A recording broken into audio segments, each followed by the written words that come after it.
In this section, which I'm going to try to keep short, but it may be a little longer, I'm going to explain to you why the Pondai Revolution, the so-called Green Revolution, occurred. And I think this is very important to understand because often in Taiwan economic history, people focus on the government, whether it's the Japanese era or the post-war KMT era.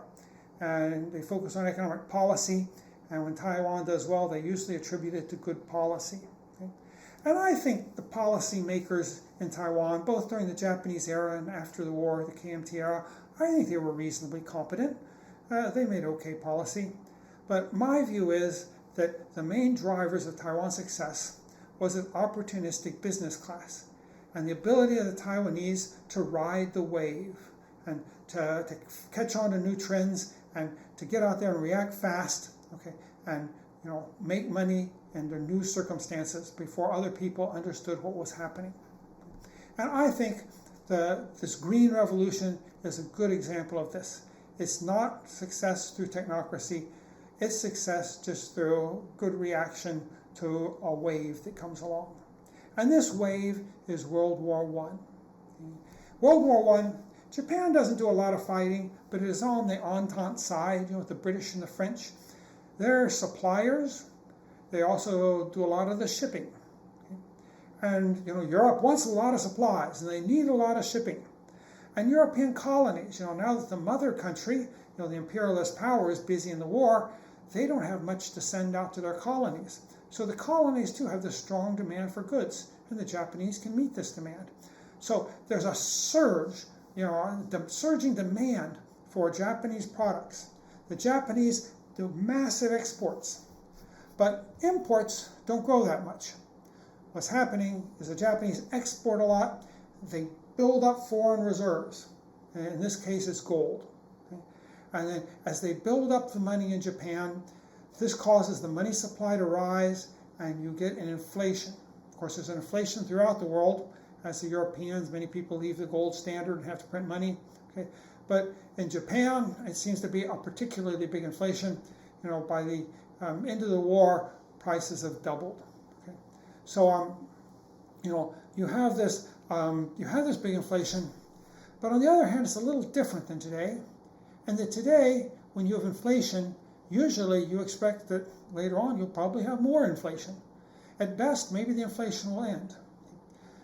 Back under the gold standard, which the countries were still on the gold standard at this time, you got into a war, you had to temporarily leave the gold standard, but it was expected that when the war ended, you should go back on the gold standard, and as far as possible, you should go back on the gold standard at the same price, of gold that you left it at.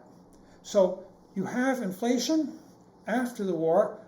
Prices should lower because you're going to shrink your money supply, and then you're going to have deflation.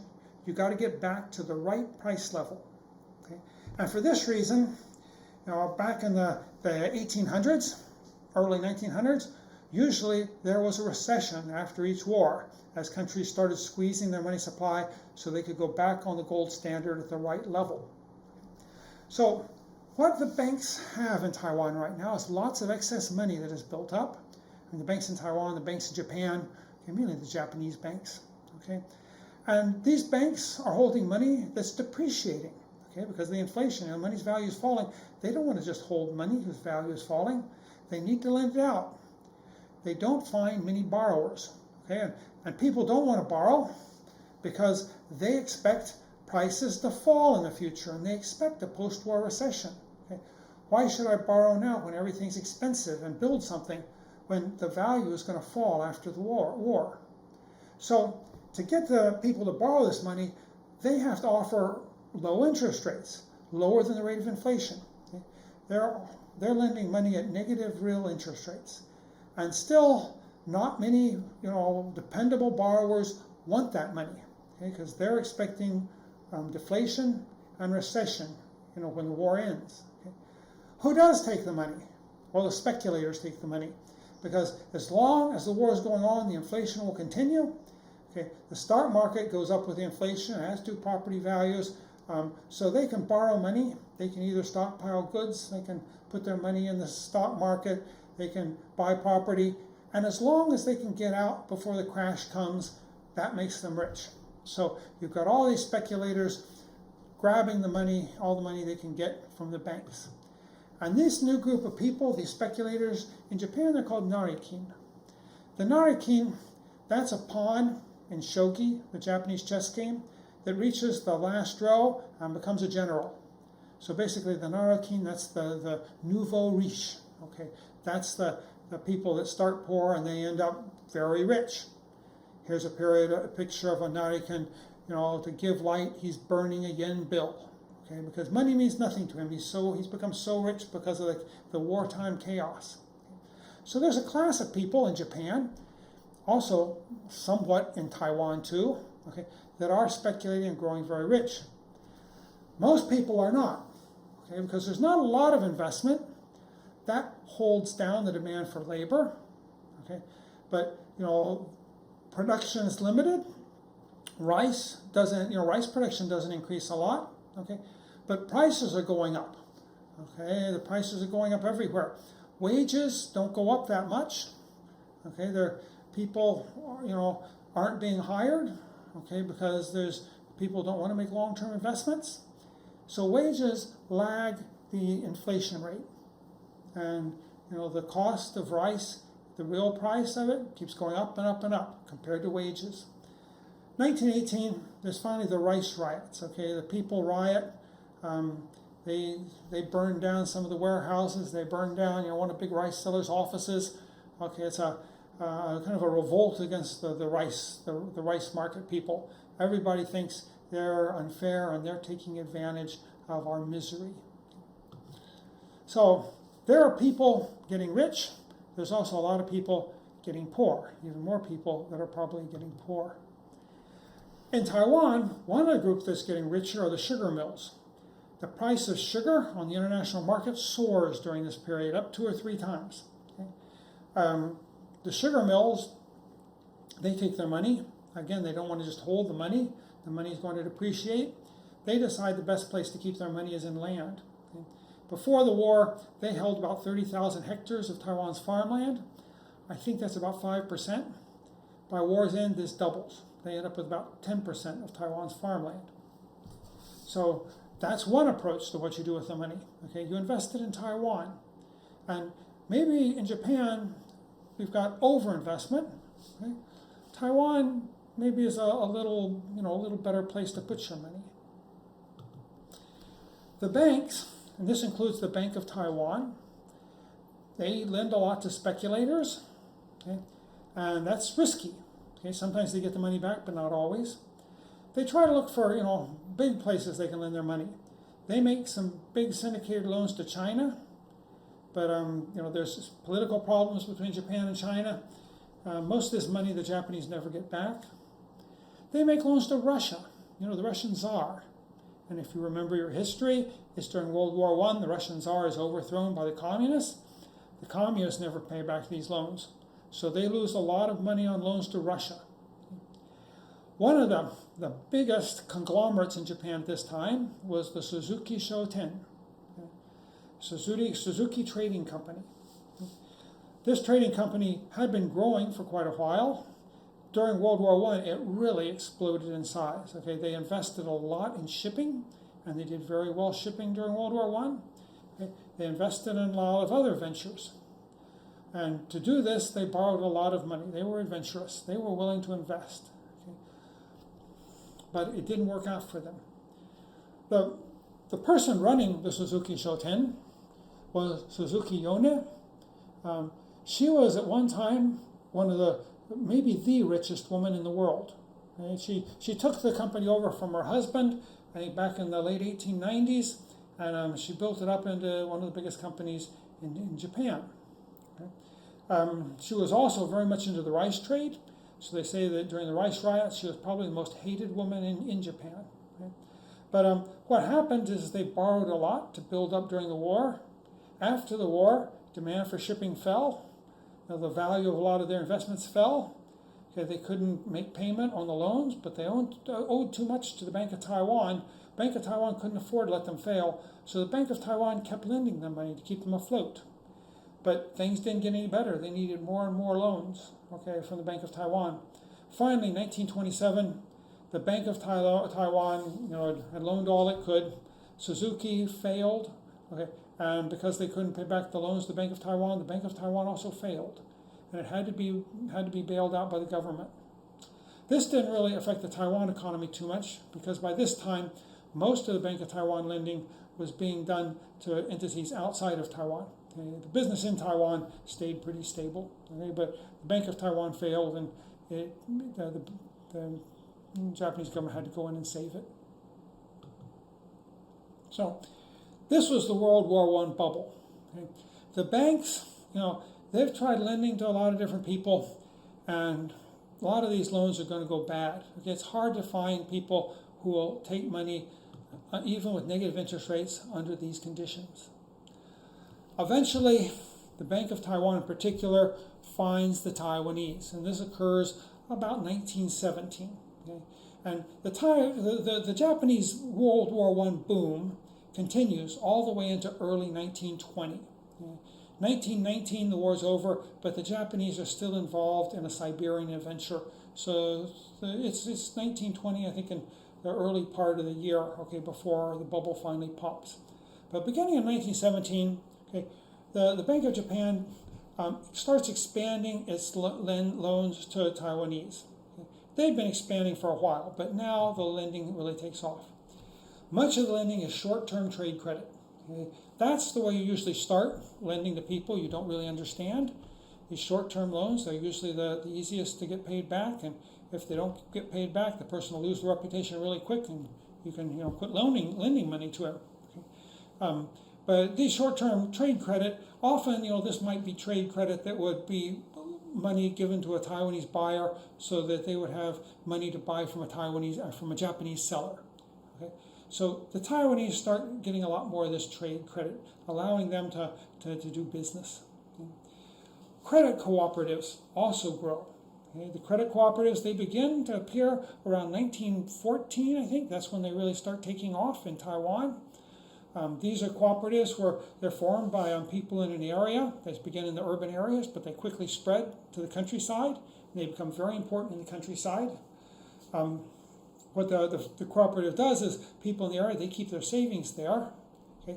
And then the cooperative can lend to people in the area. And since the people are keeping the savings there and you're lending to the people there, it's kind of a way of pooling risk. And the Bank of Taiwan is willing to lend money to these cooperatives. So what could happen, for example, is that maybe the people in the area, they put 100,000 yen of savings into the credit cooperative. The credit cooperative can then maybe borrow 100,000 worth of yen from the Bank of Taiwan, and then they've got 200,000 worth of yen they can lend out to people who want to improve their irrigation system, want to buy fertilizer, okay. Want to do something else with this money.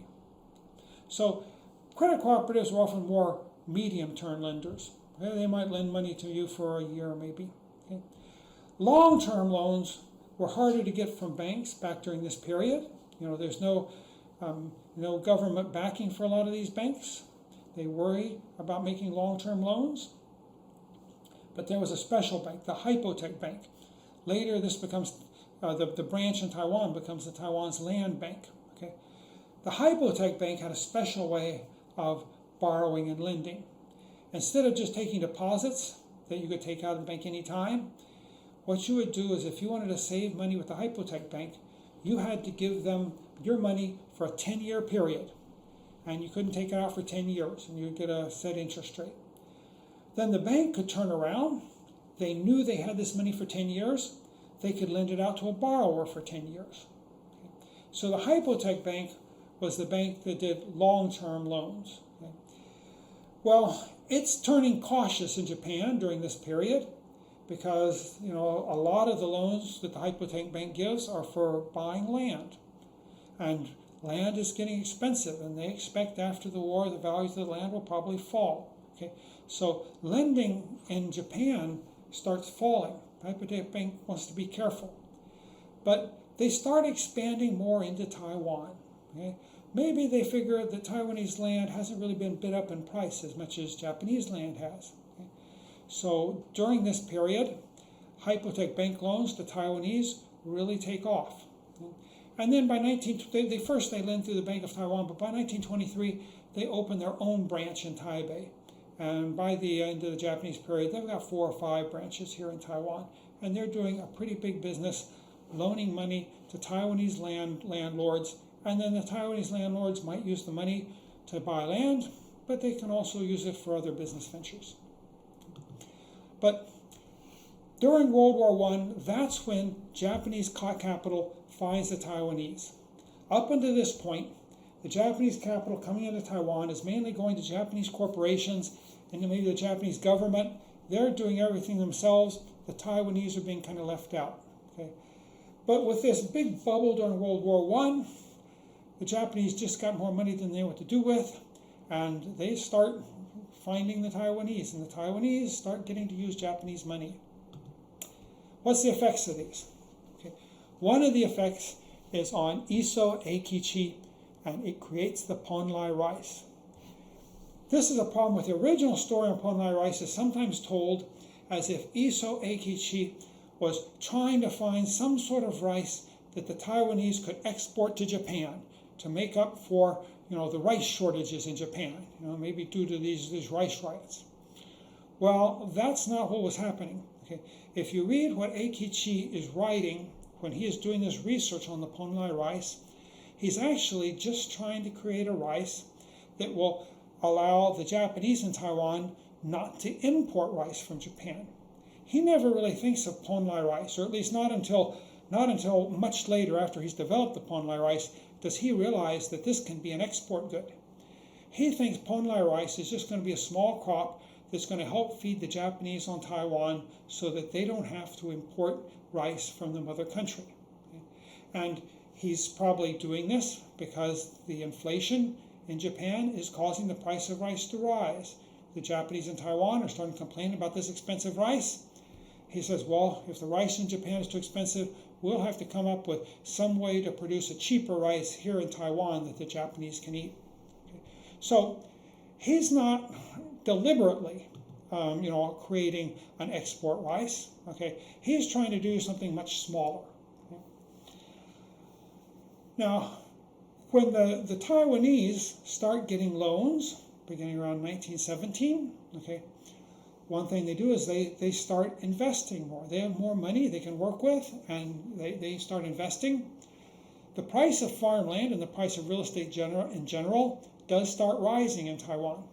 It rises more than rents. Okay, and I'm showing you this this graph here. The top line, that's comparing how much the crop value as a percent of land value. I try to estimate the total land value of farmland, and then I take the total crop value that's being produced in Taiwan, and I do a division, and you find that the value of the crop compared to the value of land gets the highest during World War I. Okay, there's an inflation that's drawing up these crop prices, but the price of land is driven up. Okay, after the war, the price of crops fall, and you start finding that the amount of crops produced compared to the value of land starts falling. And this means the rate of return for farmland begins to fall. Now, you might think for an investor this is a bad thing, but what you want to think about is that why is this rate falling? Okay? And the rate is falling because Taiwanese used to face high interest rates. Okay? And so they weren't willing to invest in land unless it gave a very good rate of return. As money in Taiwan hands build up and they get more and more chances to borrow in the formal markets where the interest rates are low, okay, they're willing to invest in farmland at a lower rate of return. Okay? And so what actually happens is rents are not much affected, but the price of farmland goes up, and that causes the rate of return for farmland to fall. And this is a sign of a healthy growing economy. Okay, the Taiwanese are accumulating lots of money they can use to invest, and so they don't need such high rates of return anymore. You can see the rate of return peaks about 1920, maybe about 17%, 17.5%. And then by the 1930s, it's down to about 11%, something like that. Okay, so this shows the buildup of money in Taiwan. Originally, the Taiwanese in northern Taiwan started getting money because of the tea industry.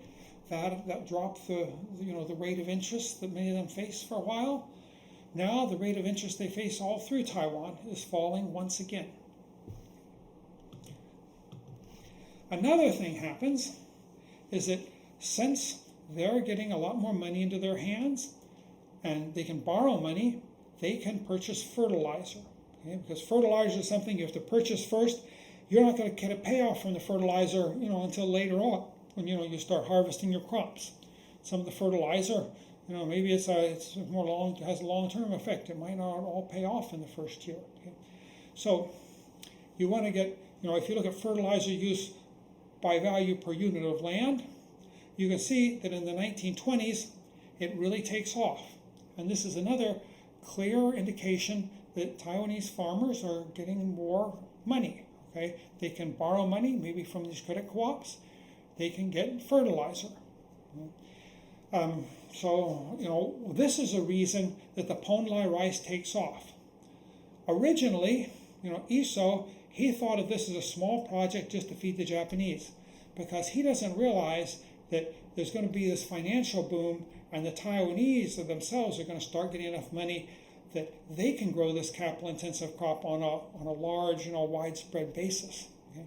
But this is what happens. Iso is surprised. His crop suddenly takes off, and it takes off because the Taiwanese now have the money that they can start growing such capital-intensive crops. You can see that you do see eventually the use of fertilizer starting to fall. That's the Great Depression. Okay, and that is an effect that kind of counters some of this original rise in fertilizer use. A third effect is the building of the Jiangnan irrigation system and also the Taoyuan irrigation system. Both of these irrigation systems are planned during World War I, when there's an excess of money. And the Japanese government is pulling in all these taxes, and they're figuring out, what can we do with this money? How are we going to put it to use? Okay. So they decide during World War I, before Pondai rice is even created, that they are going to build these big irrigation systems in Taiwan, and they're doing it just because they've got lots of money from the financial bubble, and it has to be used somehow. So everything is kind of falling together. The financial bubble is giving the Taiwanese money to buy fertilizer. It's giving the Japanese government money to build the irrigation projects, and it just so happens that Iso has created a rice that needs fertilizer and needs irrigation. Another thing you can look at to understand this financial bubble and how it affects Taiwan is the price of stocks in Taiwan. And unfortunately, the statistical data book for Taiwan only has 4 years that they show detailed information on the stocks in Taiwan. This is, what's really kind of important here, this is in is it millions of yen? What this is in? I didn't put down the unit here. Okay. The most important thing here is the percentage. Okay. How much of the stock, in companies in Taiwan are held by people in Japan? Now the number here, which I forgot to give you a unit on, shows that there is an increase in investment in Taiwan, though a lot of this is just inflation. But the interesting thing here is that the amount of the stock held in Japan is falling. Okay? Well, what's happening? Well, we look over here. If you look at Japanese in Taiwan, they hold part of this stock. Okay, their holdings of stock just about double, they more than double. Okay, with the percentage they hold doubles from 9.5% to 18.6%. Taiwanese holdings of stock jump even more, 7.4% to 18%. Okay? So this is another effect of this financial bubble. Money is falling in the hands of Japanese in Taiwan and in the Taiwanese, and they're investing it by creating corporations. And what's mainly happening here is not so much that the people in Taiwan are buying stock in, say, the sugar corporations. Okay? Mainly what they're doing is they're starting their own small corporations. Okay? Both the Japanese in Taiwan and the Taiwanese themselves, and sometimes together they do this. These corporations do things like the light rail, okay, transportation corporations. This is a big investment during this period for Taiwanese. They start investing in mines, okay, though they've invested in this in the past. Now they've got more money, and many companies open up for mining. Okay. Land development. Many land development companies start, okay, for people who want to try to open up new areas of land. There's also companies that basically just work in real estate speculation. You find a lot of that too. Okay. So the money is coming into Taiwan. It's affecting the Taiwanese farmers.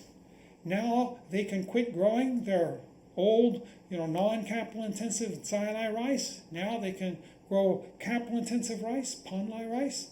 It becomes a big export.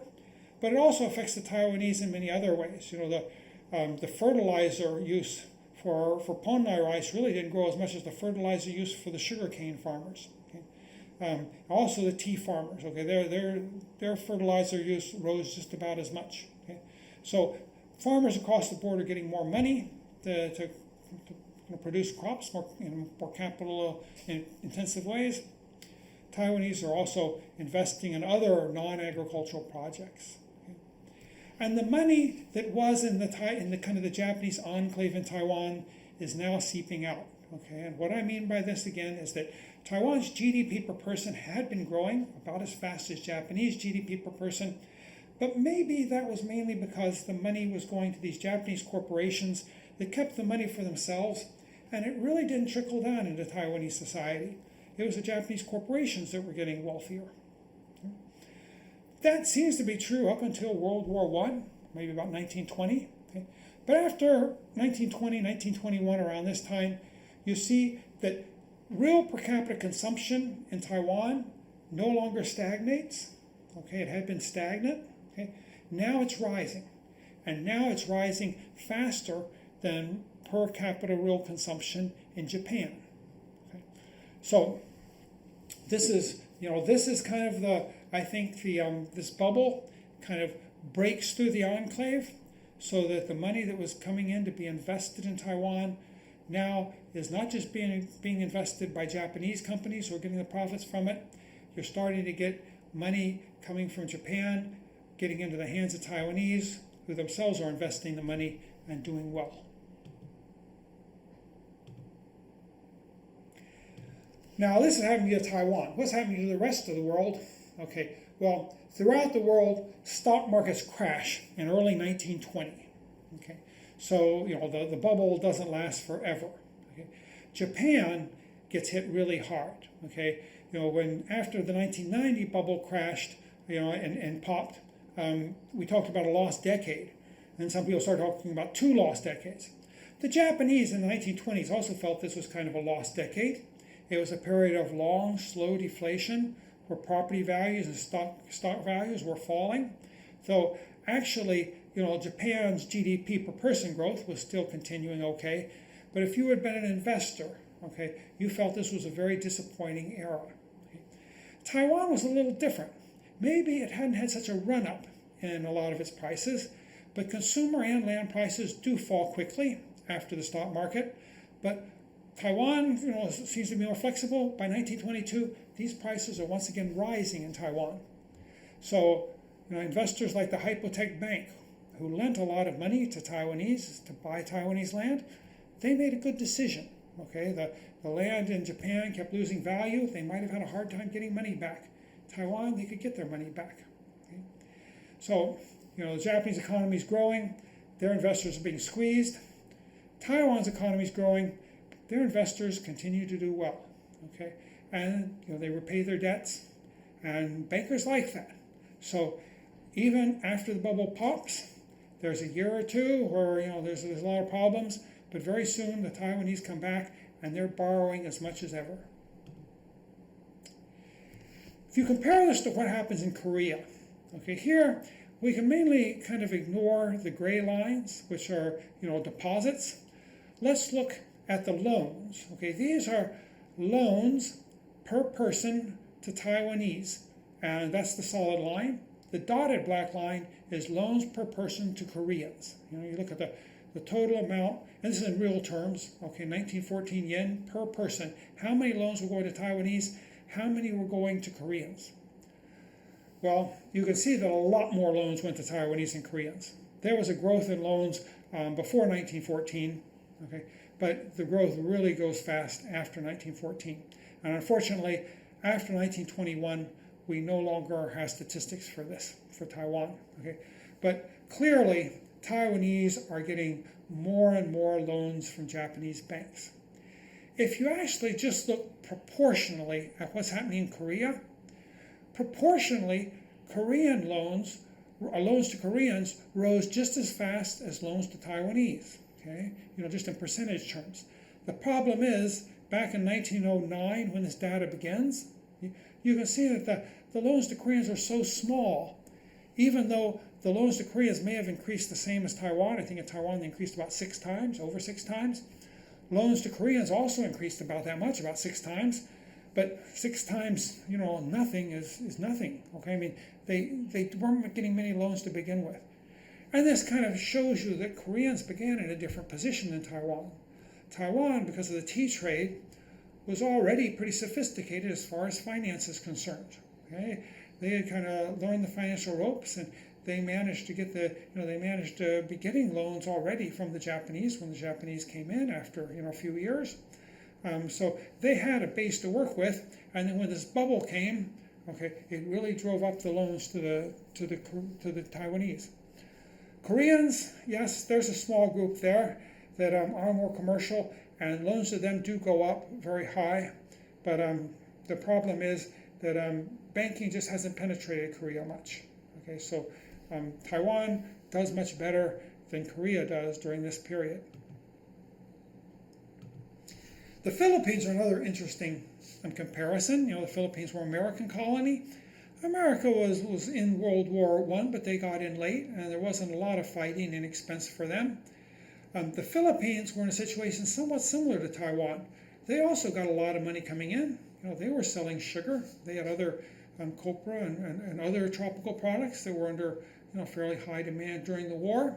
Okay. The Philippines, though, were run by the U.S. people were progressives. Okay, they weren't really too interested in capitalism, especially in the Philippines. They didn't really see the Filipinos as people that were very good at business. For them, the Philippines was kind of a progressive laboratory. The Filipinos themselves were kind of hostile to a lot of business because they saw most businesses being run by Chinese. They felt that the Chinese were also kind of an imperialist that came in. So they weren't interested in seeing business grow a lot because for them that meant that the Chinese were going to get more and more of their money. So what happens is both the progressive American bureaucrats and the Filipino bureaucrats, they decide that as the money comes in, the government through borrowing and taxing gets a lot of this money, they start creating state-owned enterprises. Here's a list, National Coal Company, National Petroleum Company, National Iron Company, blah, blah, blah, blah, blah, blah, blah, blah. There was a railroad in Luzon that was run by the British that was there when the Americans took over. At this time, the railroads nationalized.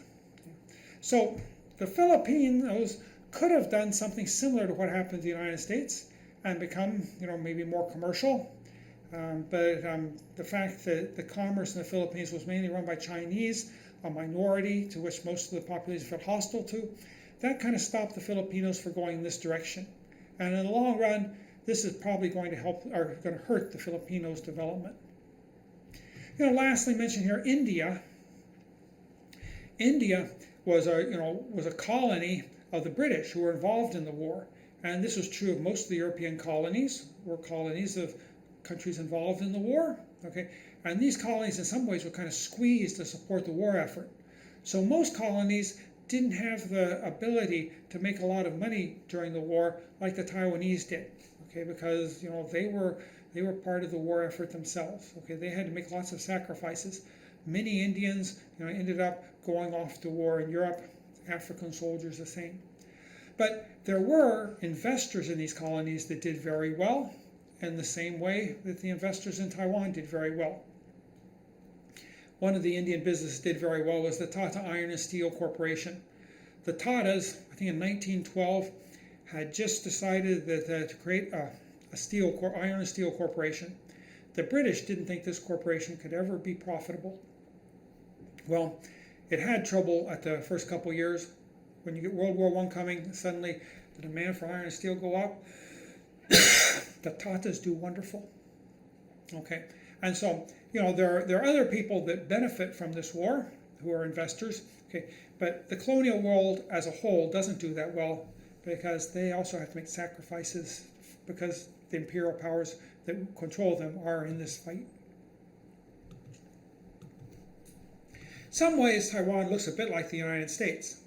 After World War I, the 1920s were not a good period for Europe. They weren't a good period for Japan. Many of the colonies didn't do that well because of the pressures and the sacrifices they made during the war and other financial problems. The United States, this was the roaring 20s. Okay, the United States recovered and their business did very well. Taiwan, followed the same path. Okay, it was very similar to what happened in the United States. Taiwan also had a roaring 20s. So, the big lesson here is that this was a turning point in Taiwan's economic development. There was an early turning point in the tea industry. This was kind of a tentative turning point. It kind of gave Taiwan a step up so that maybe they would have an opportunity in the future. World War I, the opportunity comes. Okay, and during World War I, that's when Taiwanese start getting a lot of Japanese money, and they're able to start their own businesses, and Taiwanese consumption starts rising, and now it becomes clear that the success of the Taiwan economy is also the success of the Taiwanese people, not just the success of Japanese, the Japanese conglomerates. Okay? Again, I think this is important because the story is often told from the point of view of the government. Most of the materials we have on the Taiwan economy are compiled by the government. It's taken from the government's point of view. And so when we go through and look at Taiwan's economic history, we often look at it from the side of the government. And the government is usually very happy about what's happening in Taiwan, and they think it's because they're doing a good job. Okay? And so there's a story out there that the Taiwan economy is successful because of technocracy, okay? Because of the very intelligent economic and technical policies of the government officials. And my impression that I get from my study of Taiwan's economic success, again, is that the officials, they do a fair job, okay? I don't want to come down on them too hard, but I don't think they're the star players, okay? I think it's usually these business people that can react to waves that come along, waves like World War I, and they manage to catch the wave and react very quickly, and they're the ones that are making most of the money for Taiwan. Okay? Another thing I want to point out too is the importance of finance. Sometimes if you begin economics, from the point of view of, say, microeconomics, looking at individual markets, you start imagining that, say for the market for land, there's supply, there's demand, there's going to be a price for land, there's going to be a certain amount sold, and, the finance will just come along because, that's just what happens. Okay? What I've learned from studying Taiwanese economic history is sometimes it's not that easy to get finance, and sometimes things just can't work without finance. And so what's happening behind the scenes, okay, in the financial worlds are sometimes extremely important, okay, to the economic development. Maybe more important than I originally thought back when I began studying Taiwanese economic success.